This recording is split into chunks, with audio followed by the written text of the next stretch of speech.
વલસાડ એલસીબીની ટીમે પારડીના પલસાણા ગંગાજી મંદિર પાસેથી એક કારમાં લઈ જવાતો કુલ 48,000 રૂપિયાના દારૂ સાથે ચાલકને ઝડપી પાડ્યો।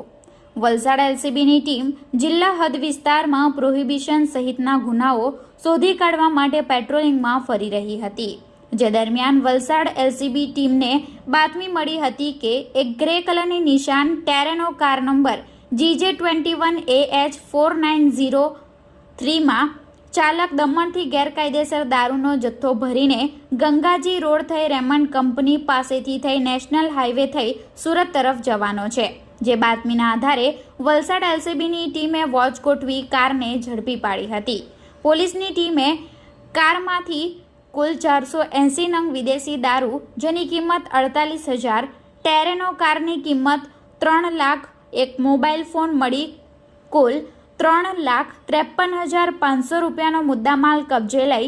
ચાલકને ઝડપી કેસમાં સંડોવાયેલા અન્ય લોકોને વોન્ટેડ જાહેર કરી આગળની વધુ તપાસ અને મુદ્દામાલ આરોપીને પારડી પોલીસને સોંપી વધુ તપાસ પારડી પોલીસને આપવામાં આવી છે।